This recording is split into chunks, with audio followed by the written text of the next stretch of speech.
In your business dealings with clients and colleagues, and of course as well as outside of the office, you're probably spending quite a lot of your time trying to influence people, getting them to change their behaviour or do something that you want them to do. Now, to achieve that, you've got a range of different styles of influencing available to you. As you can see on this diagram, over on the right-hand side, telling. It's a very direct style. With a junior member of your team, you may say, I want you to do this, it has to be done and finished by 5 p.m, so please make sure that you get it done. It's short, sharp, to the point, and there's no ambiguity about it. With a client, you may say, the deadline on this is the end of the month, so you really have to get this to us by the 25th at the very latest. Again, it's direct. So telling certainly has its place, but if you use it all the time, it becomes a little bit dictatorial, and people will say, I'm doing it because I've been told to do it, but they haven't necessarily bought into it. So you don't always gain a lot of commitment from people by using the telling style. Coming a little bit further over, we come to the selling style. And what you're doing with selling is showing the other person how they would benefit by doing what you want them to do. And you've really got to look at it from their point of view. What's in it for them? Why should they care? It was Aristotle who said, the fool tells me his reasons, the wise man persuades me with my own. So look at what's in it for them. So with a member of staff, you may say, I'd like to get you involved in this. I think it will be good experience for you. So it's something you've not done before. So I'm sure you're going to learn a lot from this. You're showing them how they would benefit.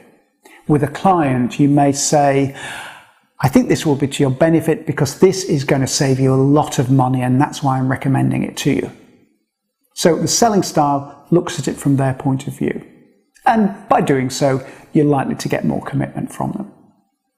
Coaching style is different again. What you're doing with coaching is really using questions in order to get the other person to see the best action that they should take. You want them to see it for themselves. And the benefit of that is that once they have seen it for themselves, they're likely to be much more committed to that course of action. So with a member of your staff, you may say, maybe in an appraisal, over the past 12 months, what do you think you've particularly learned? Or over the next 12 months, how would you like to see yourself developing? Very much getting them to think of it for themselves. With a client, you may say, what outcome are you looking to achieve from this? Or if you couldn't do that, what else do you think would be a reasonable outcome for you? So it's getting them to articulate the solution for themselves. And again, by doing that, you get more commitment. With empowerment, what we're doing is allowing people to make decisions for themselves. And if you know that a member of your staff, that they know what they're doing, they've got the skills, that they're already motivated, just step out of the way and let them get on with it.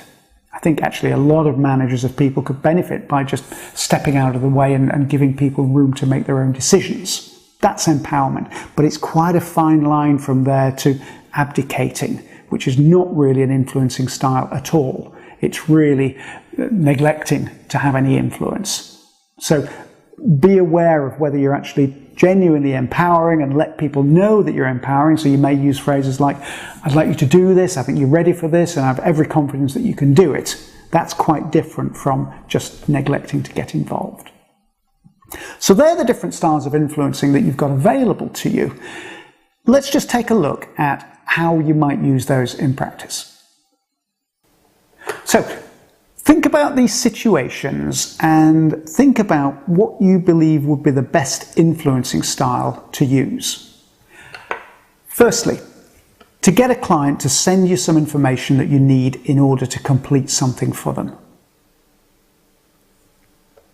I suggest the best style to use here is selling. What you wouldn't say is, we need this information in order to, because it's part of our procedures, and that's not really going to do it. Show them how it's to their benefit. So you may say to them, in order to get this completed for you, which I know is important for you, we need to have this information now. Secondly, how would you get a junior member of your team to see that they need to improve some aspect of their performance? Well, I suspect the best style to use here, certainly in the first instance, is coaching. get them to see it for themselves. Use a question that will draw out from them. So you may say, based on the work that you've done here, if you were doing that again, how do you think you would approach it differently? Thirdly, what if you want to get your department head to rethink the department's approach to something? I think it's unlikely that you're going to use telling there. So possibly selling, where you show them the benefits of the approach that you think would be best. Or possibly coaching, where you use some questions. I wonder if we might benefit by doing it differently. Or possibly a combination of selling and coaching. So there are some different circumstances where you would be choosing the style of influencing that will bring you the best outcome. Let's just take a different look at that. Think about these phrases and think about what style of influencing might be used here. This is a great opportunity. I'm sure this is going to give you some good experience. That is a selling style. You're showing them how it will be to their benefit. If you were doing that again, how would you approach it differently? That's a questioning style and therefore really a coaching style, helping them to see it for themselves. If you do this now, you'll be able to move on to some more interesting work. Again, you're showing them how it's to their benefit and therefore that is a selling style. Please get this done by 5 p.m. today. Okay, it's polite, reasonably, but it's very direct and therefore it's a telling style. What do you see as the benefits of that approach? Again, it's the coaching, questioning style. If you get this wrong, there could be some serious repercussions for you. Now, whilst that sounds a little bit threatening, it is actually a selling style in the negative. So it's showing somebody that it will be to their benefit to take some action here. What about this one? I'd be grateful if you could try to get this done just as soon as possible. Well, to be honest, I don't know what style of influencing that is. It's a bit of an ambiguous one, and it's not really clear. If you want to use the telling style, make it quite direct and unambiguous. Some people with that phrase would interpret it as being told, whereas other people would interpret it as being empowered to decide whether they should do that or not. It's not really a good style of influencing. So, in summary, you've got a range of different styles of influencing available to you. In any circumstances where you are trying to influence someone, think about what is the best style of influencing and then unambiguously use that style of influencing to bring about the outcome.